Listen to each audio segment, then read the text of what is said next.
Cine Garage. Aquí cabe todo el cine. Con Eric Estrada. El nuevo cine mexicano.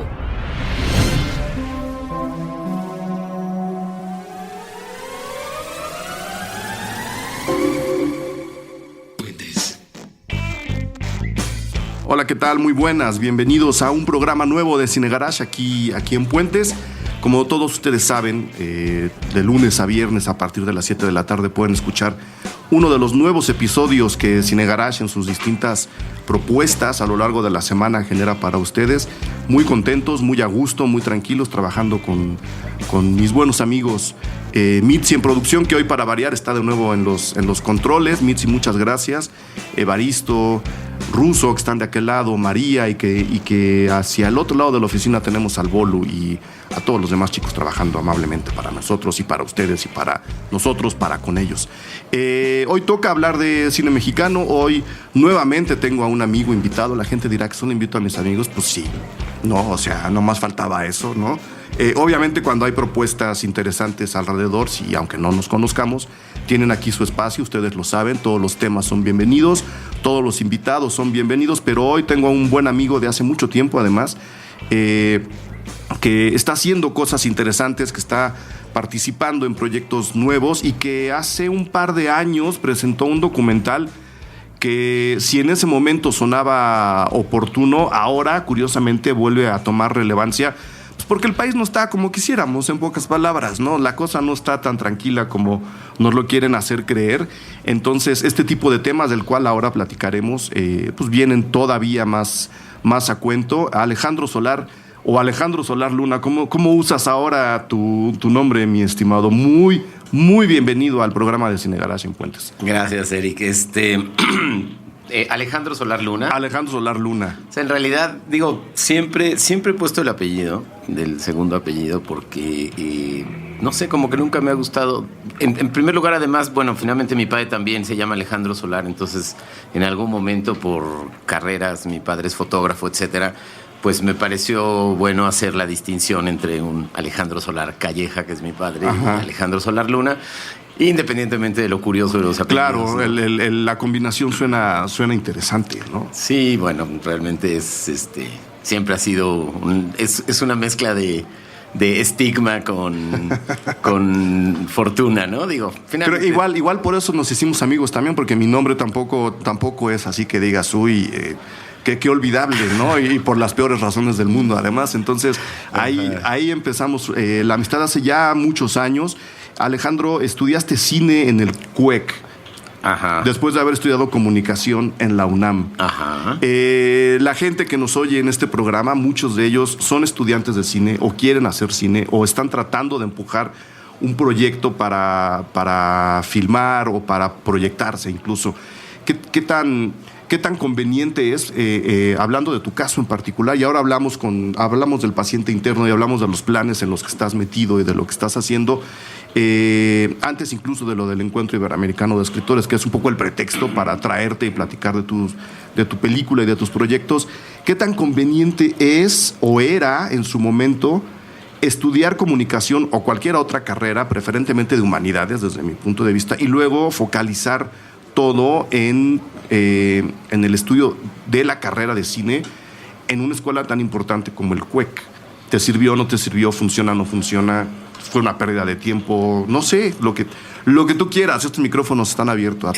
No, mira, creo que por supuesto el CUEC ha sido una escuela que ha cambiado muchísimo del tiempo en el que yo estaba. Yo creo que ha cambiado muchísimo más quizás en los últimos 10 años que los 15 anteriores, ¿no? Empezando porque además ya el CUEC tiene otro campus, digamos, y se integró a la UNAM, se integró al campus. Físicamente, exactamente, ¿no? Entonces, de ser una casita en la del Valle y un club ahí de un amigos. Ahí. Y era una cosa como muy, ¿cómo decirlo? Pues sí, era como muy personal. En realidad, en aquel entonces, cuando yo entré al CUEC, no sé cómo sea el día de hoy, eso también es una buena pregunta, pero cuando yo entré al CUEC, finalmente era una casa pequeña, había 4 aulas, no, eran 4 salones, había un forito, etcétera. Las instalaciones eran bastante modestas, por decirlo así, tenían todo y finalmente la escuela, pues el prestigio de la escuela no radicaba en eso específicamente. Claro. En aquel entonces entrábamos 18 mexicanos y 2 extranjeros.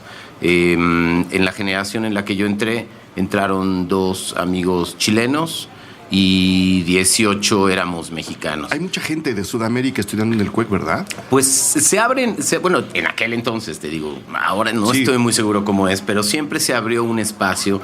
Es una escuela que tiene como una naturaleza un poco más como latinoamericanista en ese sentido. Exacto. Y es una escuela también, finalmente la escuela más, la primera escuela de cine en América Latina, entonces, por supuesto, siempre fue un referente de todos aquellos que quisieran estudiar cine, digamos, o abordar el cine desde un lado académico, pues el CUEC se convirtió probablemente en el primer referente que había de académico para estudiar cine en Latinoamérica, ¿no? Entonces, siempre el CUEC ha abierto estos espacios. A veces, a mí me han tocado, sí, tengo amigos chilenos, varios amigos chilenos, pero bueno, igual ha habido de otros lados de América Latina en diferentes generaciones y siempre ha habido una integración de compañeros que vienen de otros lados de América Latina, lo cual también lo que hace ver en aquel entonces es que yo me acuerdo que no sé si recuerdo bien, creo que éramos como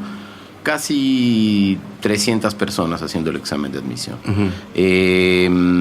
En aquel entonces incluso estaba el CCC y estaba el CUEC. Yo hice el examen de admisión en ambas y me aceptaron en el CUEC. Entonces, pues bueno, es realmente un porcentaje bajo, digamos, si lo ves que había más o menos como 300, menos de un 10% de los que quedamos aceptados. Pero eso pasa en todos los exámenes de admisión, no del CUEC, sino del mundo, creo.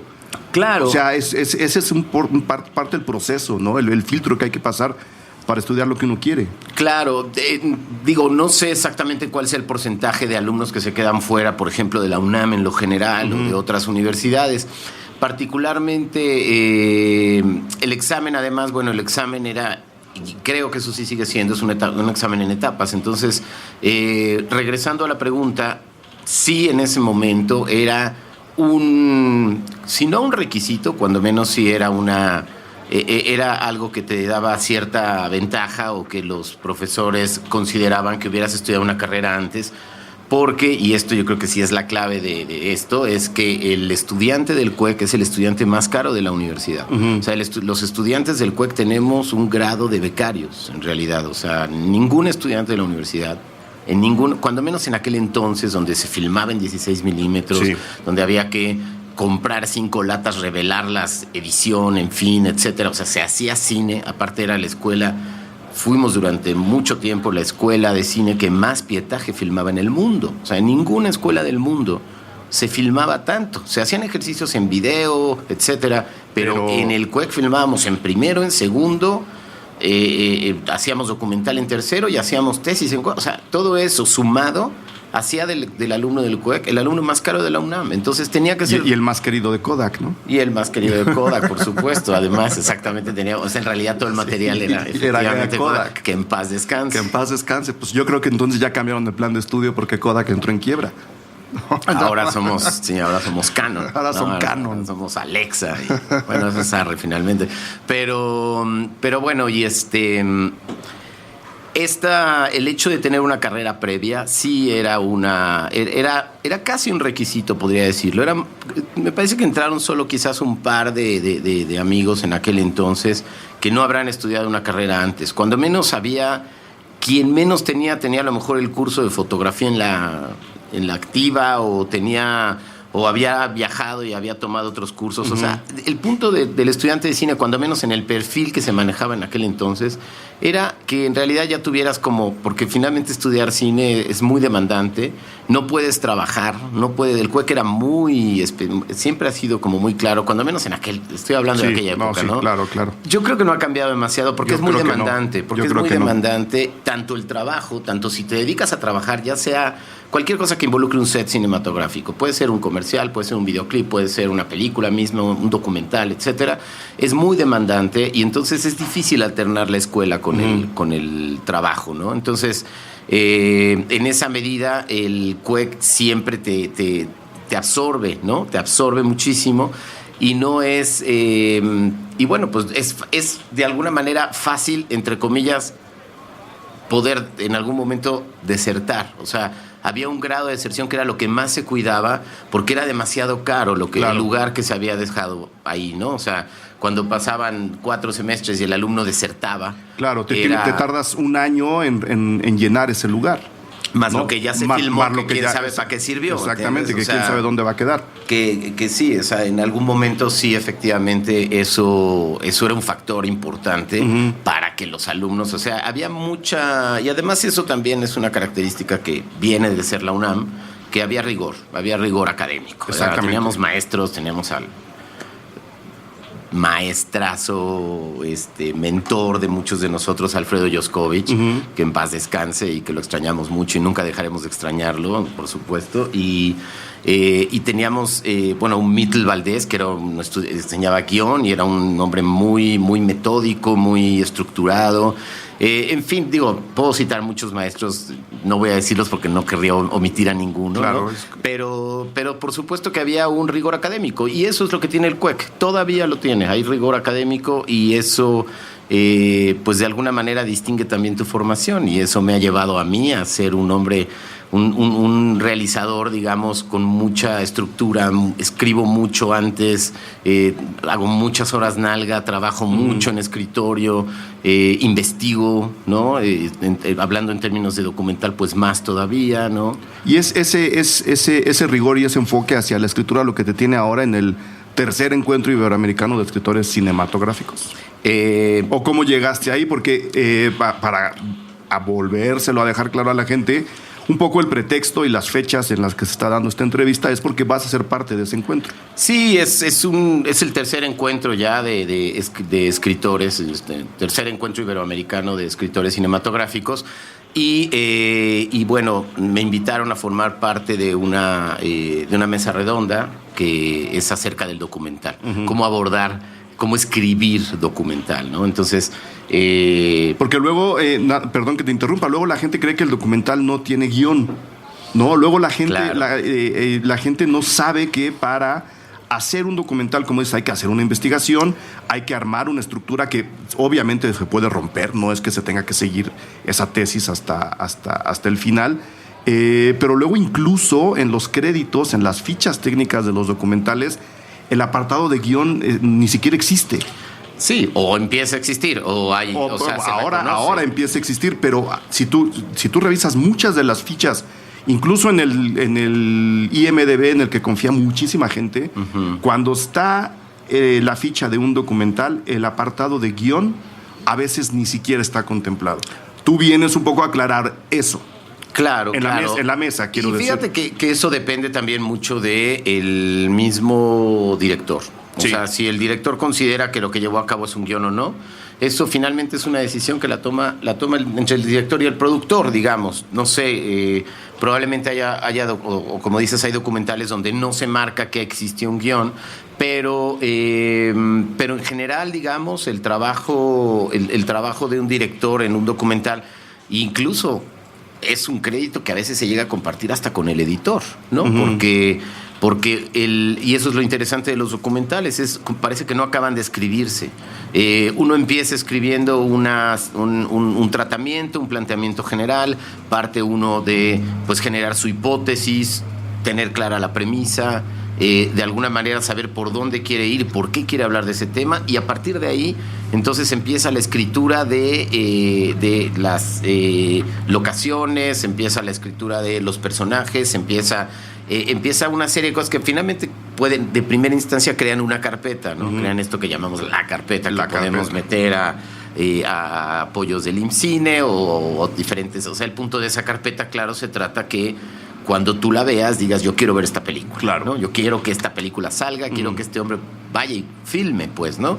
Y en eso mismo va una línea argumental, por supuesto. La línea argumental es ese primer paso, digamos, para acercarse a un guión cinematográfico propiamente. Ya una vez teniendo todos los ingredientes y estando listo, digamos, para iniciar el rodaje, entonces, en algún punto, el guión digamos, no necesariamente es algo que uno carga consigo. Claro. Sino todo este trabajo, y eso es quizás una de las cosas más cautivadoras, ¿no? del documental, es que también uno tiene que saber tomar las decisiones por intuición. Uno tiene que haber hecho muchísimo trabajo previo para confiar en que el momento en donde uno tiene que elegir dónde va la cámara, donde uno tiene que elegir qué preguntar, dónde poner la atención, dónde poner la mirada, digamos, sea algo que vaya, que esté conectado con ese trabajo de escritorio de una manera más intuitiva. No puedes decir, a ver, espéreme tantito, voy a sacar mi guión y a ver esto que usted me está diciendo, ¿dónde lo pongo? Claro. O sea, en algún punto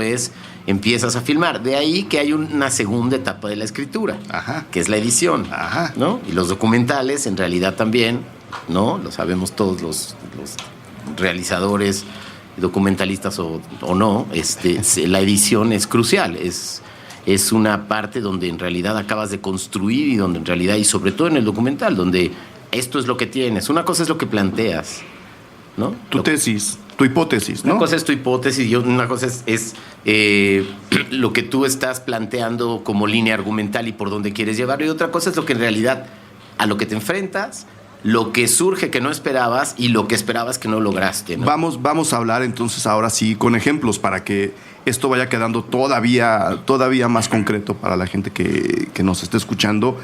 Tú eres autor de un documental que se llama El paciente interno, que lo decía hace rato, fue hace un par de años que estuvo en el Festival de Morelia, o ya son 3. Se estrenó en 2012 en Guadalajara, En Guadalajara, Morelia. en Primero en Morelia. Guadalajara, luego estuvo en Morelia, que estuvo muy padre poder estar en ambos. En los dos. En Guadalajara, que es donde se estrenó, pues le fue muy bien, tuvo el premio de la prensa, una mención especial. Y cuando se estrenó en salas ya fue en el 2003, justo para el 2 de octubre. Ok, ¿no? porque el tema viene un poco a cuento, ¿no? Sí, O mucho. Si hago la sinopsis Venga, rápidamente. échanos tu carpeta. El paciente interno. Ahí los voy ahorita con. Echa la carpeta. Con la carpeta. El paciente interno es la historia de un hombre que intentó asesinar a Gustavo Díaz Ordaz en 1970. Y bueno, por supuesto, como sabemos, no lo logró. No lo logró. Y Es un poco la Valquiria de México, ¿no? Exacto. El proyecto Valquiria de México. Podría ser. Con las diferencias que ello implica, por supuesto, por supuesto.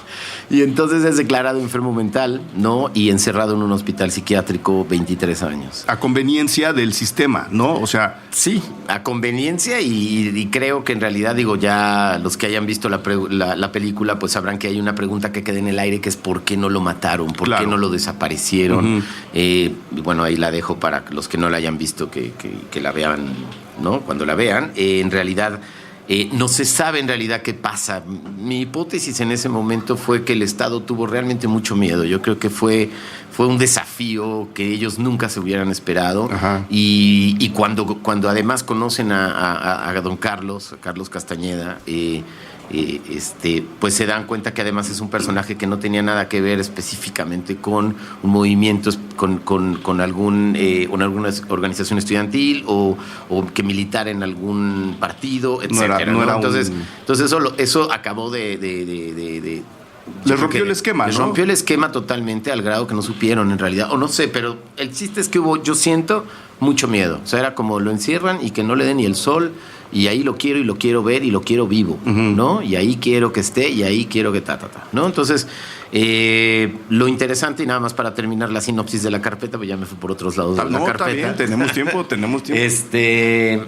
Para la sinopsis es, bueno, egresa del hospital psiquiátrico después de 23 años de estar encerrado y pues no va a casa de su hermano, no se adapta, es muy difícil su adaptación y se lanza a la calle y se convierte en un hombre que vive en la calle y que camina por la colonia Condesa, la colonia Cuauhtémoc, la colonia Roma, Reforma, duerme en Reforma, etcétera, ¿no? Un personaje totalmente de la calle, y no solo de la calle, sino de la Ciudad de México. Ciudad de México. ¿No? Ahí en lugares icónicos que si yo digo que si hubiera escrito esto en ficción, jamás lo hubiera puesto a caminar por el Ángel como él caminaba. Me parecía un cliché absoluto, y él caminaba por Reforma y iba al Sanborns del María Isabel y ahí hacía pipí y compraba un panecito de 3 pesos y luego seguía caminando para llegar a donde tomaba el cafecito en Río Pánuco y tal, ¿no? O sea, Vamos a hacer algo.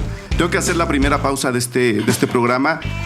ya sabiendo de qué va el documental y más o menos cómo lo puedes vender ahora que ya está terminado, me gustaría que nos contaras cómo descubres el caso, cómo lo escribes y cómo esa primera escritura, esa investigación de la que nos estabas hablando hace rato, se transforma y se modifica durante el rodaje y durante el montaje del documental, para que un poco la idea que estabas desarrollando de así se escribe un documental quede ejemplificada con tu propio trabajo. Claro. ¿Te parece? Sí. Ok.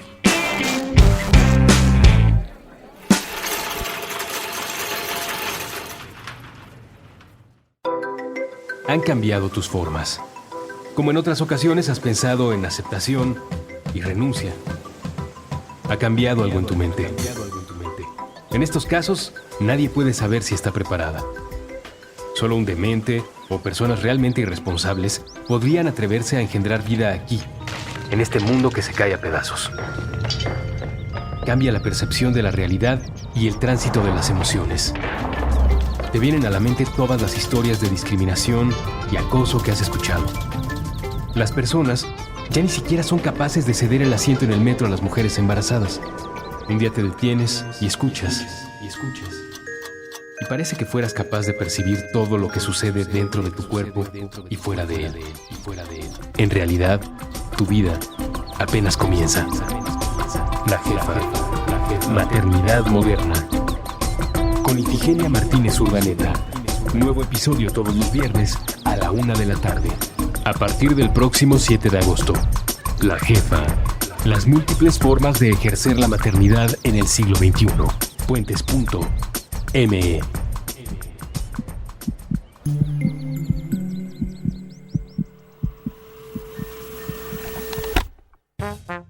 Subtexto. El arte de leer entre líneas. Con Magali Urquieta. Nuevo episodio todos los miércoles a la 1:00 p.m. Puentes.me.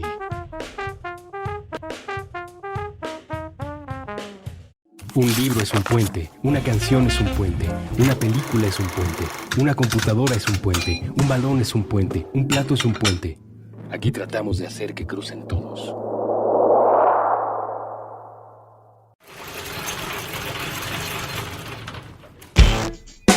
Puentes.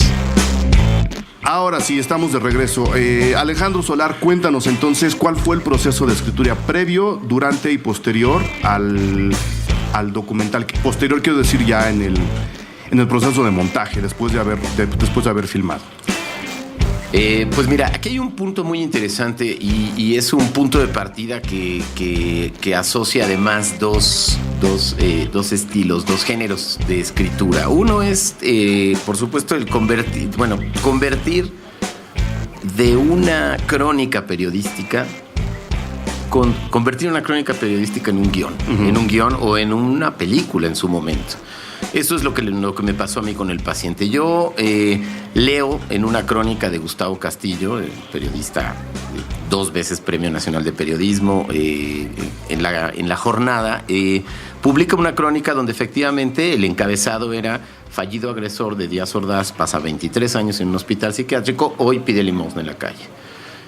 A mí me pareció... Era para leerlo 20 veces. Era ¿no? para leerlo y me vino la película a la cabeza, ¿no? O sea, realmente dije, yo quiero hacer un documental acerca de este personaje. Y entonces, en ese momento, contacto, es una crónica que va en 4 entregas, cada día salía una, yo iba, compraba la jornada, leía, tal, hasta que sale la última, termino de leer, ese hábito es bien bonito, ¿a que sí? Saber en qué momento puedes seguir la historia que ya te vendieron en un principio, creo que es un gran hábito como consumidor de historias. Claro, y fíjate que Gustavo tiene, para los que la pueden encontrar, pueden encontrar la crónica si la googlean, de Gustavo Castillo, pueden poner Carlos Castañeda, Gustavo Castillo en la jornada y tal, y seguro pueden encontrar las notas. Es curioso porque, es un estupendo escritor de crónica, Gustavo, entonces... Hay cosas que incluso estaban sugeridas ya de una manera muy literaria, algunas de una manera incluso un poco cinematográfica, ¿no?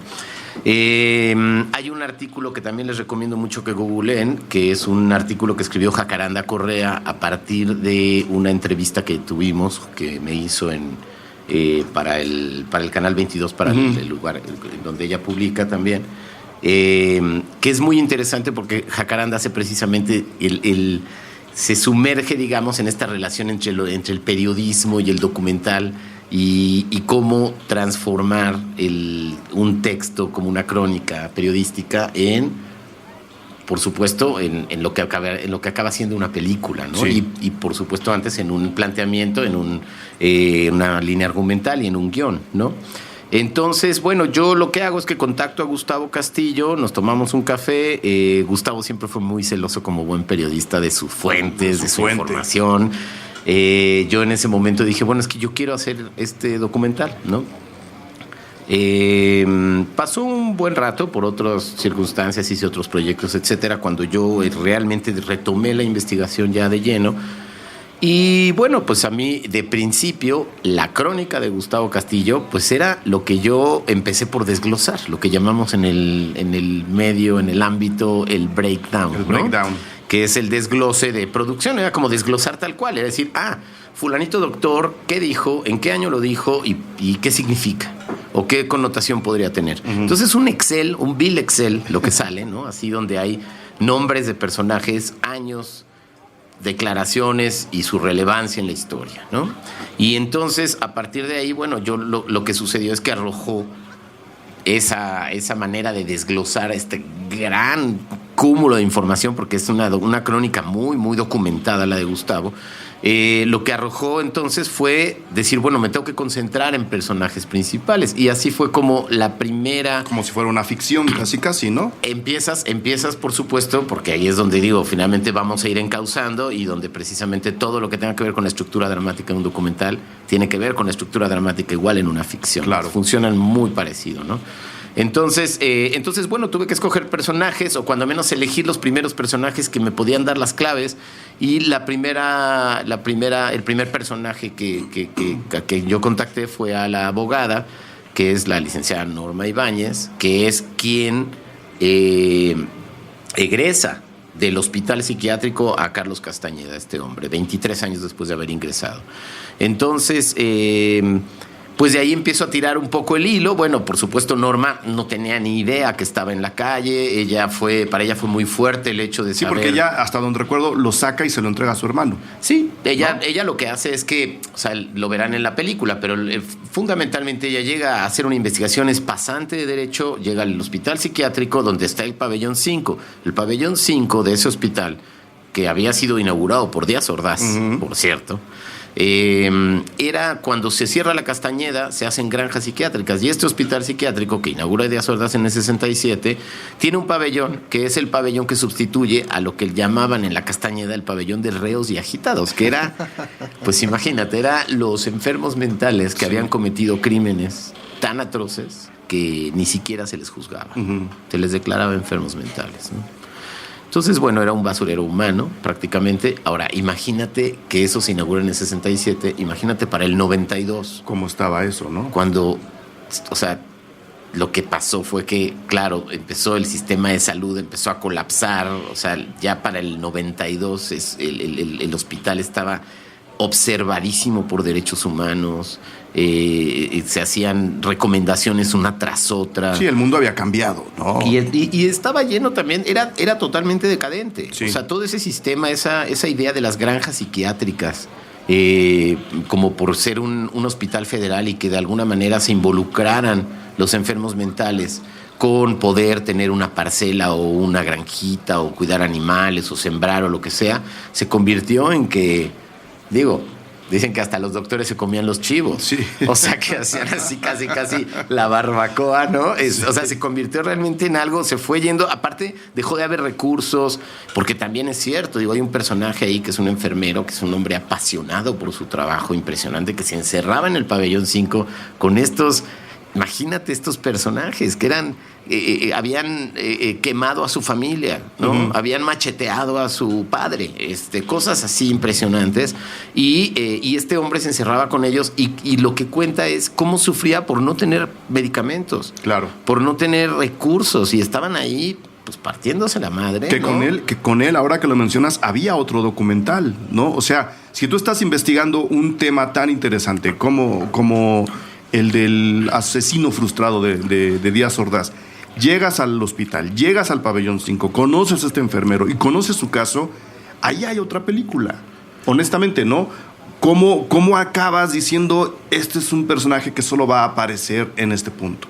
De alguna manera tiene que ver con este primer trabajo. O sea, lo que tienes que hacer es... Porque, por ejemplo, el enfermero fue un personaje que apareció después, precisamente como bien dices. Yo, entonces, cuando voy, hago la investigación, ya un poco más de campo, entonces doy con este enfermero que... Oiga, ¿quién conoció a Carlos Castañeda? ¿Quién lleva aquí trabajando 20 y tantos años? Pues yo, el enfermero... no, y está el enfermero fulano, que ese sí estaba en el 5, que ya no trabaja aquí. ¿Y dónde está? Pues en su casa. Oiga, pues mire, venimos de tal.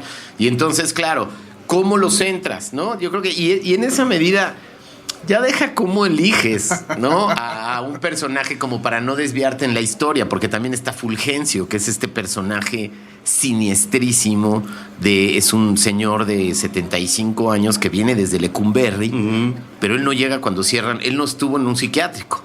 Él era madrina en la crujía desde el 65, o sea, cuenta que a nosotros cuando vino la bulla del 68 nos decían que los matáramos y los robáramos. Y entonces nos contaba cómo les metían la cabeza en el tambo de agua y ahí los torturaban y los mataban. A los que iban en pleno Lecumberri. A los que caían. A los que caían, cuando hubo la bulla del 68, decía el señor. Entonces, claro, para mí era muy tentado. Decía, o sea, tengo pendiente hacer un cortometraje con ese pietaje, por supuesto, porque el personaje es increíble, es alucinante, sobre todo porque finalmente él llega al pabellón 5 sin que en realidad estuviera, o sea, sí, era un sanguinario, era un sicario, digamos, un tipo de estos de a sangre fría. Podría ser un sociópata bajo determinados diagnósticos, pero nunca había estado en un psiquiátrico. No.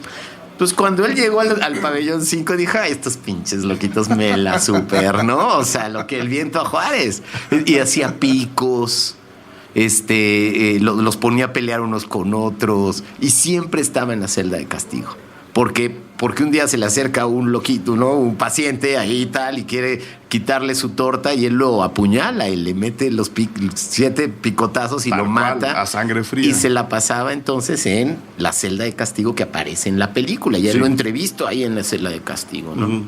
Pabellón 5, cabe señalar, dejó de existir gracias precisamente mucho a la abogada, porque regresando al punto, la abogada llega y dice, bueno, yo quiero hacer una investigación de la incidencia, no me acuerdo exactamente el tema, pero tenía que ver con la incidencia de la parte criminal con la parte de la enfermedad de la esquizoparanoia, ¿no? Entonces le dicen, claro, por supuesto, pásele por aquí, señorita, pero por favor, díganos ya qué hicieron estos pacientes. ¿Por qué están aquí? El pabellón 5 empezó a ser pabellón de castigo para el resto del psiquiátrico. Que tú le escupías a la enfermera, te metían al 5. Que ahí te estaban esperando así en el 5, ¿no? Era un verdadero basurero humano, claro. Porque y además hay que agregar algo que yo creo que es lo que más determina el infierno que se vivía en ese lugar. Nadie realmente quería de regreso a esos familiares. ¿Quién va a querer de regreso al que mató en un breakdown ahí de esquizofrenia? A su papá. Que mató a su papá, que mató a alguien de la familia, que cometió un crimen tan atroz y que está mal de la cabeza. Por muchos lados era una salida fácil para muchas cosas, ¿no? Sí, por supuesto. Cruel y oscura. No en balde dice Foucault en La historia de la locura que los hospitales psiquiátricos son herencia total de los leprosarios. Claro. O sea, son el aislamiento de la enfermedad. Levantas el tapete. Barres por abajo. Exactamente. Y bajas el tapete. Y este tapete, bueno, pues, o sea, lo que tenía debajo, imagínate el escenario de ese lugar, ¿no? Entonces, ¿cómo no desviarme? Bueno, por supuesto, fue un trabajo donde había muchísimo material, pero lo más difícil que tiene que ver con tu pregunta es que cuando yo empecé la historia, cuando yo empecé la investigación, pues era un hombre que estaba perdido en la calle. Sí. O sea, era un hombre que pedía limosna. A mí me parecía, a mí ya nada más la sola historia, o sea, yo, digamos, en ese sentido, mi premisa fundamental surgió del hecho de lo que significaba que este hombre, habiendo encarnado toda la tortura por lo que pasó, porque ya lo verán en la película, pero bueno, pasa por un lo tortura Nazar Haro himself, ¿no? Uh-huh. O sea, pasa por toda la represión que podría haber ejercido el Estado, excepto matarlo. Hacen había todo desfilado. lo que se puede hacer con un acto represivo, ¿no? De un Estado, además, que es históricamente nuestro presidente represor. O sea, Sí. él desafió al peor, por decirlo, cuando menos icónicamente, ¿no? Sí. Entonces, pues era un hombre que estaba perdido en la calle en ese momento. Y el hecho de que, como son las personas que viven en condición de calle, invisibles a nosotros, invisibles para la sociedad. Nadie, ni los vemos, ni los oímos, ni nada. Claro. Ignorancia total. Me parecía que el hecho de que hubiera un personaje que encarnara toda esa represión, que hubiera hecho lo que hizo con base en ese momento histórico y que estuviéramos hablando, como siempre lo hablamos, de la memoria histórica a partir de qué se recuerda, qué permea, qué no, acerca del 68, me parecía que esa era la película en esencia. O sea, Era en sí una metáfora del sistema, del momento del país. Sí, ¿no? de dónde estamos nosotros como sociedad. Y Sí. yo creo que precisamente por eso la película además tiene una... La película empezó, digamos, sí, en algún punto... Sientes, la denuncia está implícita, Sí. ¿no? Pero partió más de una reflexión que de una denuncia. Ujú. Era más una reflexión de decir, ¿qué significa que este hombre esté y me lo pueda encontrar? Y que además, o sea, yo nací en Que 68, sí. entonces también tú eres, no te eres No, 69. yo soy mucho más joven que tú. No te hagas. No, sí, por lo menos por 5 años, 6 años, sí soy más ¿Ah, joven. sí? Sí. ¿Y por qué coincidimos en la facultad? Pues porque uno estudia muy rápido. Te y porque- estás quitando años, No, cara. no, ahora te enseño mi IFE. ¿Sí? Sí. Ah, bueno, Pero esto más no. bien. Creo que yo me atrasé, ¿cierto? Sí, Creo que yo me atrasé. no son fue. cosas así que pasan en la Pero UNAM. está bien. Entonces, bueno, habiendo nacido en 68, el link era muy fuerte en términos de... O sea, nacer en 68 es casi un estigma. Claro. ¿No? O sea, es como... En este como, país. Bueno, sí, en o el sea, mundo, ¿no? En el mundo en general. O sea, es como... un año muy significativo. ¿Qué en habrían muchos estado lados. pensando mis padres cuando yo nací? O sea, ¿qué Claro. mundo creía? Yo nací el 23 de septiembre del 68, entonces estaba, aparte de 23 de septiembre ya como fecha, ¿no? Tiene su rollo, pero él estaba a 15 días del 2 de octubre, a 10 días del 2 de octubre prácticamente. Entonces, de alguna manera yo siempre había pensado, bueno, ¿qué habrán estado pensando mis padres? ¿En qué mundo me estaba esperando? ¿Qué ¿no? mundo te querían entregar? ¿no? Parecería que era el mundo de que algo diferente iba a suceder, ¿no? Etcétera. Bueno, en nuestra tesis en algún punto Sí, incluso sí, llega a ser se un toca tema. eso. Y nace mi hijo, justo cuando yo leo las crónicas de Gustavo. Entonces hubo un cortocircuito extraño que es difícil de explicar y siempre que lo quiero explicar me cuesta mucho trabajo, pero básicamente lo que sucede es que se revela mucho precisamente esta metáfora, ¿no? Decir, o sea, que este hombre esté hoy día en las calles de nuestra realidad, vivo, en nuestra realidad contemporánea, y además, esto como vivir para contarlo, o sea, ya no vive ninguno, ¿no? Independientemente de la impunidad, ya no viven, y el que vive es él, y el que está ahí para contarlo es él. A mí me detonó precisamente la premisa de la película, ¿no? Entonces, a partir de ahí, yo tenía muy claro por dónde iba. Pero imagínate, si tú me dices, bueno, igual, ¿cómo no desviarte? Aquí lo difícil era cómo plantear una película que no tenía un final. Es decir, yo no sabía qué iba a pasar porque yo lo que fundamenté, digamos, el proyecto está fundamentado en la búsqueda. Sí. O sea, en un inicio es la búsqueda. Que es algo que este hombre hace todos los días, ¿no? Es decir, él está en la calle buscando algo o encontrando algo, pero él va caminando todo el tiempo. O sea, hay muchas figuras. Yo nada más te lo iba a decir para no a manera de consuelo, sino a manera de afirmación. Este cortocircuito que dices que te hizo todo este juego de figuras, creo que queda claro en el documental. O sea, no tendrías que explicarlo de otra forma, sino que la gente viera el documental. O sea, ahí es donde yo creo que se entiende. Entonces vamos a dejarle esa tarea a la gente. Claro. ¿No? Que vean el documental. No, que lo vean, sí, exacto. Porque lo que es cierto es que hay otro, o sea, podría haber hecho un documental de cómo hice el documental. Claro. Porque en un inicio era la búsqueda y cuando lo encuentro, pues cambia totalmente. Entonces, que el momento en el que lo encuentro, que mi hijo siempre se burla de mí porque cuando me preguntan por qué digo que lo invoqué y entonces mi hijo se muere de la risa. Pero bueno, el chiste es que cuando yo lo encuentro, pues yo ya no sé ni qué película tengo en realidad. Porque digo, bueno, la película no es de buscarlo porque ya está aquí. Entonces tienes una investigación gigantesca con algunas entrevistas, pero ya no sabes cómo ponerlo junto. tengo que repensarlo en el momento en el que estoy en el rodaje, porque yo las entrevistas que aparecen en la película, todas las entrevistas las hice antes de saber que si él iba o no a aparecer. Entonces, ¿qué pasaba? Yo hacía preguntas para si aparecía y no hablaba, si aparecía y hablaba, si nada más, si en su momento, por supuesto, si nunca lo iba a volver a encontrar y nunca aparecía en la película, etcétera. Entonces tenía que plantear 3 finales y tenía que hacer preguntas que yo supiera que me fueran a servir para todas las probables películas que se pudieran armar. O sea, la glorificación de la especulación estaba puesta en tu, totalmente, en tu guión de rodaje, ¿no? Porque ya tenías la investigación, ya estabas haciendo una película y eso ya implicaba una labor de escritura, por lo menos de las preguntas surgidas de la investigación. No, yo hice 3 carpetas en ese sentido. Hice 3 versiones diferentes de guión. Primero cuando no, luego cuando aparece, pero aparece nada más, se le aparece a la abogada se lo encuentra en Reforma, me habla por teléfono y me dice, lo tengo enfrente. Y yo decía, pero, o sea, sí, ¿no? Así de... ¿Pero cómo? It's alive, ¿no? O sea, además en ese momento yo supe que además que estaba vivo, ¿no? O sea, ni siquiera sabía si él seguía viviendo. Yo fundamentaba la película en que la búsqueda fuera lo relevante. La búsqueda era este pretexto precisamente para sumergirnos en nuestra... nuestra realidad contemporánea y al mismo tiempo en el inframundo de los desposeídos, en un poco cómo como sociedad ignoramos todos, ¿no? Al de enfrente, ¿no? Que acaba siendo eso. Sí. No, es una persona que ha sufrido, que sufrió represión, es una persona que sale del común por muchas razones, pero acaba siendo una persona que está enfrente de uno y lo acabamos ignorando. Claro, que es perfecta la metáfora si además estamos hablando de un tipo que quiso matar a Díaz Ordaz. El mayor represor en la historia contemporánea. Y quiso vengar la matanza del 2 de octubre. Entonces, es redondo en ese sentido. A mí eso fue lo que me pasó. Igual que padre que se pueda ver eso en la película. Creo que sí.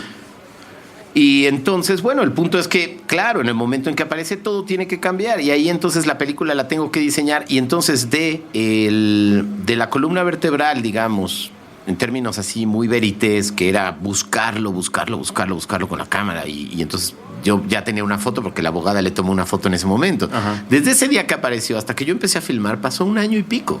O sea, no fue como que apareció y yo empecé a filmar. Apareció, yo no tenía un varo, o sea, lo esperamos, mi fotógrafo, el sonidista y yo en la casa donde pedía limosna, que averiguamos que pedía limosna enfrente justo del donde trabajaba la abogada, o sea, una cosa muy extraña y toda una coincidencia. Y nunca llegó, ¿no? Nunca llegó a la cita, a mí se me acabó el dinero, me gasté todo en parquímetros, etcétera, etcétera. Y andábamos ahí como policías con rosquillas y café metidos en la camioneta esperando que apareciera. Y nunca apareció, entonces, pues bueno, después, en su momento, por ejemplo, antes de que hubiera una imagen, ya nada más para cerrar el ejemplo de cómo evoluciona, antes de que hubiera una imagen de él, existía solo una fotografía que era la fotografía de la media afiliación, la fotografía que le tomaron el día que lo apresan, ¿no?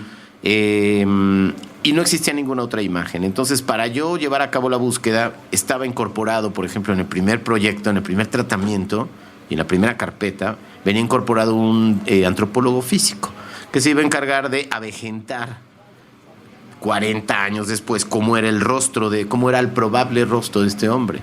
Entonces, pues cuando la abogada se lo encuentra y le toma una foto con su celular 40 años después y la tecnología al servicio de aquí está la foto, pues entonces esa foto se convierte precisamente en el elemento de búsqueda y entonces hay un cambio en la alineación, ¿no?, de la película.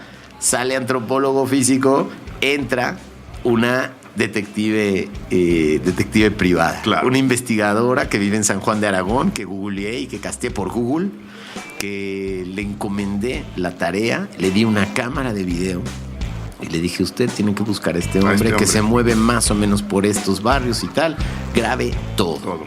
Al grado que la última imagen de la película no la filmé yo. La filmó la 99 además.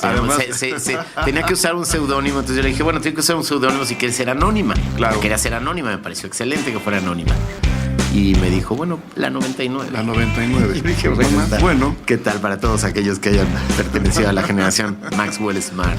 Del Superagente 86. Tengo que hacer la segunda pausa del programa, pero venimos ya, digamos, a la versión final del guión después de haber encontrado a este hombre, de haber filmado, de tener ya ahora sí la idea completa del documental, cómo se reacomoda un guión, si es que ese guión se reacomodó o cómo se podría reacomodar. ¿Estamos?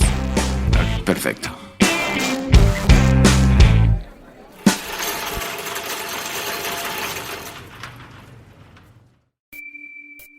A los habitantes del multiverso que se encuentran en lugares distintos a la Tierra, necesitamos de ustedes. El accidente de la evolución nos ha afectado. Ahora mismo, el Homo sapiens piensa que este planeta y cuanto le rodea es de su propiedad. Piedad. Somos incapaces de olvidarnos de la crueldad. Despreciamos a nuestros semejantes. Conservamos en muchas formas la esclavitud. Sí, nuestro cerebro ha sido capaz del arte y la ciencia. También hemos inventado la desigualdad y el odio. Estamos obsesionados con el tema de las clases sociales. Tendemos a hablar de los otros mediante etiquetas. Hemos diseñado un sistema donde la desgracia ajena nos resulta benéfica. Pero imaginen cómo cambiaría todo si ustedes, habitantes de otro universo, galaxia o planeta, nos demostraran que no somos únicos ni especiales. Un solo contacto sería capaz de transformar cuanto pensamos acerca de todo. Ni siquiera tendrían que acercarse demasiado a nuestro aire contaminado. Así que, si están allá afuera, si existe alguna forma en que su tecnología sea capaz de recibir y decodificar estas palabras, envíen un mensaje de vuelta. Dejen que comience un periodo nuevo y que el hombre empiece a ser una criatura menos letal para sí misma.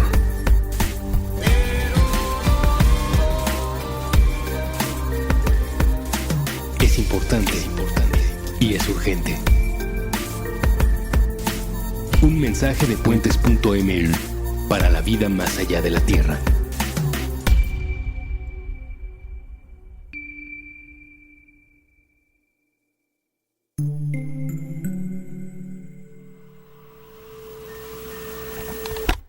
Mapa de palabras. Un viaje sobre la literatura infantil y juvenil. Con Ana Paula Rosales. Todos los viernes nuevo episodio a las 10 de la mañana. Puentes.me. La ruta más corta entre dos extremos es un puente. Puentes.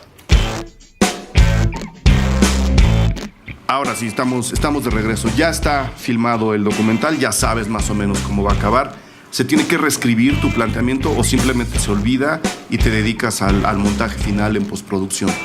Al acomodo ya del material que tienes, o si necesitas ponerlo por escrito. Son diferentes etapas. Empieza otra etapa, empieza otra película, ¿no? Empieza otro proceso. Así como hay un proceso desde que leí la crónica hasta que llegué a filmar y dije, hasta aquí llego filmando, empieza el que se abre desde revisemos el material. Que también es complicado, ¿no? Decir hasta aquí hay que filmar, o sea... Ah, sí, eso fue una decisión que fíjate que no me costó trabajo tomarla, en tanto que Don Carlos, cuando yo decidí que lo iba a dejar de filmar, fue cuando él decide lanzarse a la calle de nuevo.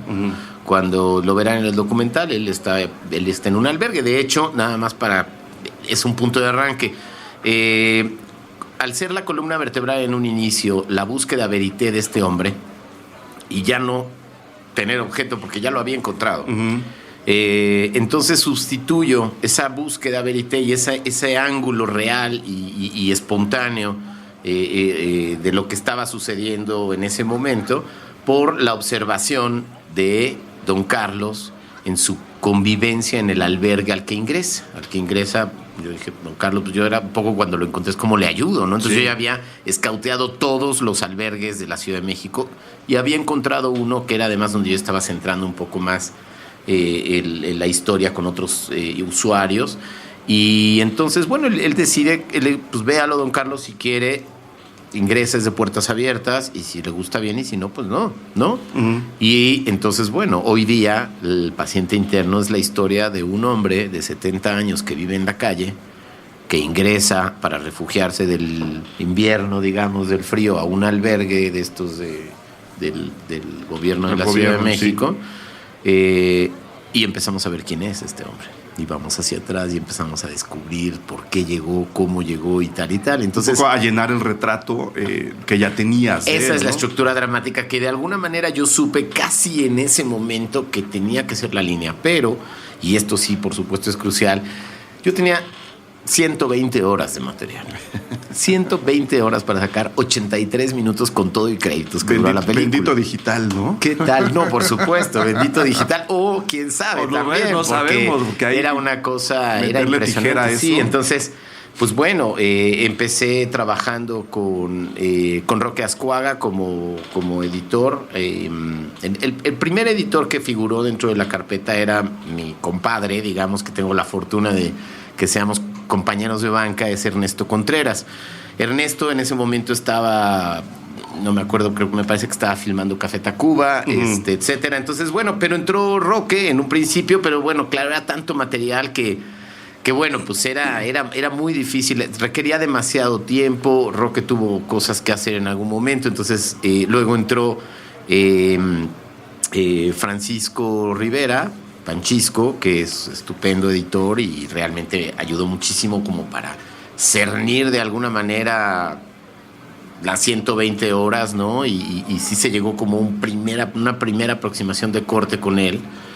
Pero finalmente pudo regresar Ernesto al proyecto, lo cual fue increíble porque, bueno, entonces ya éramos 2 directores y Ernesto y su talento y, bueno, en fin, entonces fue un trabajo increíble tener a Ernesto como parte de ese momento y de ese cerrar el proceso de edición, donde empezamos a construir entonces la historia y empezamos a escribir de alguna manera juntos también. O sea, ya estaba la línea básica, ya había cosas que estaban muy claras, pero Ernesto, que además si yo decía que los cuequeros somos rigurosos, Ernesto es el rigor del rigor del rigor. O sea, tijera afiladísima. Es impresionante su disciplina, es extremadamente riguroso y aplicado, sí, ¿no? Sí, entonces se encerró como monje a revisar las 120 horas del Ernesto material. Es un poco monjil, ¿no? Si es así como de, a ver, ¿qué quieren? Déjenmelo. Claro, no, Ernesto es con permiso, yo trabajo, y sabes que lo que es como cuando abra la puerta de su, ¿no? Y va a abrir la cueva y va a salir de ahí, va a salir con algo increíble, ¿no? Entonces, sí es así efectivamente Ernesto en su trabajo, y digo yo, finalmente pues somos, te digo, compañeros de banca, desde Cortos en el Cueca hasta le asistí en Párpados, etcétera, ¿no? Entonces, bueno, tuve esa suerte y ahí entonces empezó verdaderamente el último proceso de construcción de la película, ¿no? Pues bueno, básicamente teníamos claro efectivamente que íbamos a hacer un mostrar, empezar a que el espectador empezara a dosificar, ¿no? Yo creo que algo que fue muy importante y para mí fue siempre muy importante es que ante tener una historia tan insólita, una historia tan increíble como la del paciente, como este hombre que intenta matar a Díaz Ordaz, tan poco conocida, etcétera, corres el riesgo de que la historia esté por encima de tu película. Sí. O sea, que digas, hijo, qué buena historia, pero la película como que se desperdicia. O sea, ha pasado. No voy a citar ejemplos. Yo los he dado públicamente, pero sí bueno, pasa. si ese es tu trabajo, no el mío, ¿no? Pero pasa, ¿no? Y entonces lo que pasa, lo que de alguna manera yo quería tener muy claro era que tenía que ser una película reflexiva y que al mismo tiempo tenía que ser una mirada diferente al mismo periodo histórico del 68. Tuve mucha suerte, como siempre la tuve en todo el documental, realmente, desde haberlo encontrado, todo, ¿no? O sea, fue realmente fluir de una manera muy armónica en todos los sentidos. En que, por ejemplo, los dos de los mayores documentalistas del 68, Peguero y Oscar Menéndez, me cedieran el material del 68 que ellos tenían, que es un material que ya está pirateadísimo, desafortunadamente, porque a él no les toca a ellos nada. Yo me fui por la línea directa, no por plagiárselo, como muchos ejemplos tenemos. Que también. Los trabajos de quién sabe, ¿no? Etcétera. Que no, o sea, ni les preguntan, ¿no? Entonces, pero aquí yo creo, y lo más padre era que probablemente, yo no sé cuándo, y de hecho se los preguntaba en algún momento y ellos tampoco sabían responderlo bien, se había difundido, se habían presentado las imágenes originales del 68, de estos rollos que tenían ambos, en pantalla grande. Uh-huh. O sea, ver estas imágenes del 2 de octubre en una pantalla de cine es algo que yo siento que agrega muchísimo a la película en términos, no solo, pues bueno, obviamente el 2 de octubre es dramático por sí mismo, pues, ¿no? Es fuertísimo. Pero cuando está dentro de la historia y cuando estamos contándolo a partir de la historia de este hombre que es un indigente y todo esto que ya platicamos, se toman otra dimensión, digamos. Claro. Y eso es un poco por lo que yo siempre apunté en la película, como que no fuera, con todo respeto para mis compañeros, otra película más del 68, sí, ¿no? Sino que fuera una película más... Que hubiera quizá un acercamiento, como dices, primero dosificado y luego externo, porque si bien es necesario hablar del 68, es un tema que sigue pendiente por muchos, por muchas causas, normalmente se le aborda de una manera muy directa, muy frontal, que está bien, eso es una parte de llegarle, ¿no? Pero creo que lo que el 68 ha significado para el país, para nosotros, para una sociedad como la mexicana y muy en particular como la chilanga, merece que nos demos cuenta que tiene alcances distintos. Y solamente puedes mostrar esos alcances distintos entrando al tema de manera diferente. Como en este caso, encontrar este hombre que tiene esta historia, que lo tenemos enfrente y no lo queremos ver, pero que está entre nosotros. O sea, sí había muchas figuras que a la hora de entrar así, creo que efectivamente nos hacen reflexionar sobre el tema, sobre la historia, de una manera pues menos aleccionadora, ¿no? Que no nos quiere poner el panfleto enfrente. Sí, por supuesto. O sea, en algún punto yo siento que además eso me ha pasado, porque la película, curiosamente, empezó a circular en ámbitos... O sea, jamás he sufrido censura, jamás tuve censura. En algún momento el tutor fue difícil, no quiso que lo grabara, etcétera. Era como a lo mejor lo más cercano. Sé que en algún punto también estaba dentro de el caso de Carlos Castañeda, estaba en la Fiscalía de los Delitos Federales. Quise investigar, me trataron como si fuera espía, rarísimo, fue una cosa muy extraña. La historia de nuestra vida. Mi teléfono empezó a sonar rarísimo de repente durante 2 meses antes y todo el rodaje y para adelante, etcétera. Pero lo que sucedió con la película es que la película se vio en todos los ámbitos. Empezó en un festival, fue a varios festivales, fue a festivales importantes internacionales. Fue muy padre lo que sucedió con la película. Pero en México lo que pasaba era que se presentaba y se promovía la película desde lugares tan opuestos como Carmen Aristegui en vivo hablando de la película y dándole una difusión y deteniéndose a contar, a hablar un poco y a platicar conmigo de ella, hasta Pati Chapoy, ¿no? O sea, Pati Chapoy me dedicó todo un segmento para hablar de la película, pues, o sea, es una película donde y estaba Loret de Mola y estaba Nicolás Alvarado por el lado más cultural, o también por otro lado me han invitado a hablar en congresos de psicología y de psiquiatría. Yo digo, no, pero es que yo no sé, o sea, no, bueno, es que es un estudio de caso y tal y esto, o sea, ha sido realmente la película tiene una manera de meterse en muchos ámbitos y sobre todo, y eso yo creo que es lo principal, es que yo creo que nos alude a todos. Sí. Yo creo que es una película que nos alude a todos como sociedad y eso para mí era muy importante, que de alguna manera cuando terminaras de ver la película no vieras de la misma manera a aquel que nunca veías. Exactamente, al de al lado. Al de al lado, ¿no? Entonces al que vive en la calle, al desposeído, etcétera, ¿no? Entonces yo creo que eso es algo que la película logra, ¿no? Es una película donde en algún momento Loret de Mola me lo preguntaba, pero ¿cómo hiciste para no dejarte seducir por alguna de las dos partes, ¿no? Yo decía, bueno, o sea, hay una parte por la que nadie se puede dejar seducir. No. Digo, si me dices por qué no me dejé seducir por la otra versión, claro, pues bueno, hay una... O sea, si lo que más bien estás queriendo decir es que es una película que no tiene una mirada unidimensional acerca de él.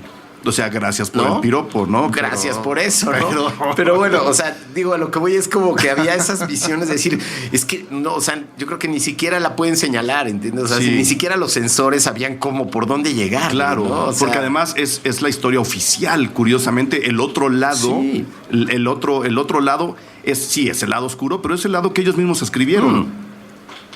Algo que es muy importante es que yo filmé esa película gracias o de alguna manera con la fortuna de que el gobierno local, que era el gobierno que estaba para entrar a los albergues, el que me permitió llevar mi cámara literalmente hasta la cocina de esos albergues, que no es tan fácil meter cámaras, Sí, están no. muy vigilados, hay muchas interpretaciones acerca del trato a los usuarios, etcétera. Y de la documentación de ese La trato. documentación, etcétera. Me abrieron totalmente las puertas, confiaron en mí, tanto el director Juan José Hernández, que en ese momento dirigía el albergue que sale en la película, es quien le da la bienvenida a don Carlos. Y por otro lado, el gobierno federal era del PAN. Entonces me podía meter al hospital psiquiátrico y a la Secretaría de Salud y ¿cómo que quiso matar a Díaz Ordaz? A ver, vamos, pásele, claro, qué interesante, tal. Pero si eso pasa hoy, Sí. o sea, hoy, al estilo que estamos viendo que el priismo regresa peor, No sería tan... o sea...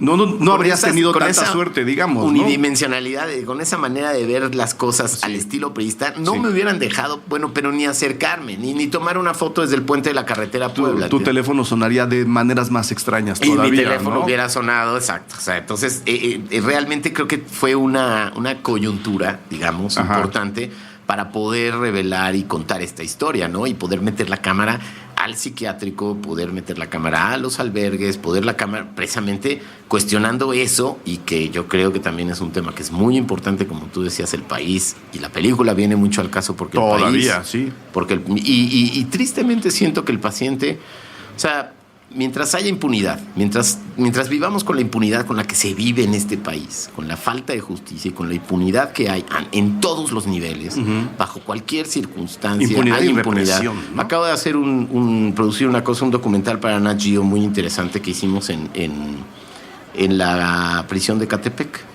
Y te das cuenta, fue muy interesante porque, bueno, tuve conversaciones con los internos, etcétera, y te das cuenta que el sistema legal en México no se compone de culpables o inocentes, sino se compone de ricos y pobres. Básicamente, ¿no? O sea, los que están ahí no son los que realmente, sino son los que no tienen dinero, ya sea para pagar un abogado en el mejor de los casos, pero para entrar en toda la escalada de corrupción que hay, Sí. quitar cargos, subir, tal, etcétera, o sea, chivos expiatorios, en fin, vivimos en un sistema donde precisamente todo lo que está alrededor está sustentado en la impunidad que da la corrupción. Ajá. Y a partir de ahí el paciente, pues, es una película de actualidad. Tristemente es una película de actualidad. Es una película que yo quiero que se estrene cada 2 de octubre. Yo siento que esa película tendría que reestrenarse, ¿no? O pasarse en la tele, por lo menos, ¿no? Por lo menos, ahorita ya si quieres hablamos del tema de la distribución, que es un tema muy oscuro. Sí, no, de eso podríamos hablar en una segunda Es más parte. oscuro, Es más oscuro. Es más mi oscuro. verdadero sensor es mi Es distribuidor. la distribuidora. ¿La película no se puede conseguir en DVD todavía o ya? ¿O es parte de la oscuridad? Señor Raúl Laguíñiga de Sinestesias, esa es una pregunta para usted. La verdad es que no, todavía no está en DVD, todavía no va a televisión, y bueno, hay mucha gente que la quiere ver y que no la ha podido ver. Es que justo un poco también esa era la otra intención de esta entrevista, ¿no? Hay gente que quiere ver el documental porque del documental se habla de distintas formas, tarde o temprano. Yo lo digo porque es mi trabajo y sé lo que la gente está viendo o quiere ver, o sé cuando hay ciclos de cine, qué es lo que se proyecta, qué es lo que se pasa en los festivales. Es un documental que le sigue dando la vuelta al mundo y a la sociedad mexicana, ¿no? Entonces, creo que sí sería una llamada para que los distribuidores efectivamente abrieran la puerta para que el documental tuviera una segunda corrida comercial más allá de la pequeñita que tuvo en su momento. Fue el documental mexicano, voy a señalar eso, abro paréntesis rápido, pero bueno, fue el documental mexicano, estando en ese momento, además, documentales muy padres, muy importantes, pero cuando menos en términos de taquilla. El año que se estrenó El Paciente, duró 2 meses en cartelera, y gracias a la Cineteca. Empezando en octubre, ¿verdad? Empezando el 2 de octubre, Justo, sí. Se estrena el 2 de octubre, o el 3 porque es jueves, Sí. ¿no? Viernes. Pero fue el que más gente metió a las salas. O sea, realmente fue, vamos a decir, entre comillas, porque pues metes 4 gatos, pero son los que más entran. Entonces fue como un éxito, por decirlo así. O sea, junto con Vuelve a la Vida, de Carlos Hagerman, fueron los 2 documentales que más gente metieron a las salas.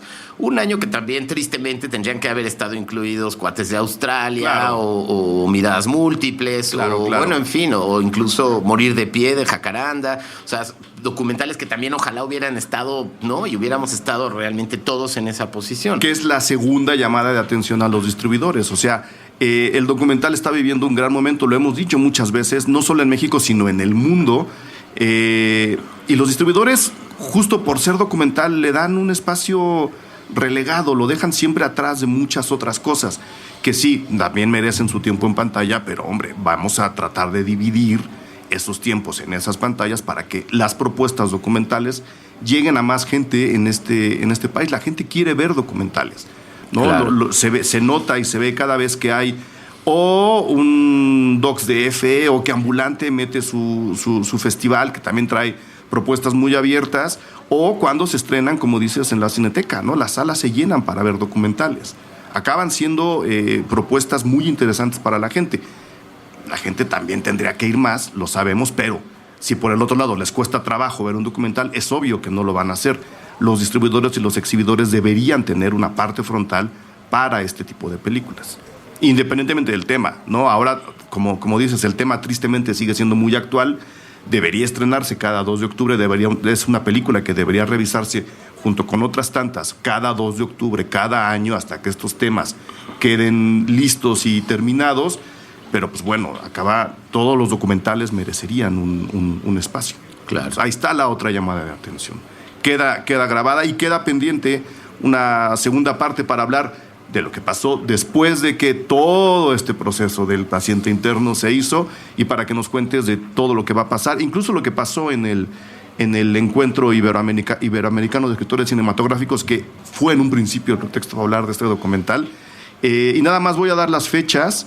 Por lo que veo aquí, es el 25 de agosto empieza el encuentro, ¿no? Y sí, tú vas a dar una mesa redonda del 25 al 28 de agosto de este año en el Centro Cultural Universitario Tlatelolco de la UNAM. Sí, es muy interesante porque dentro del encuentro se abre un espacio para el documental. Entonces, me parece que está Jacaranda Correa precisamente, estoy yo y bueno,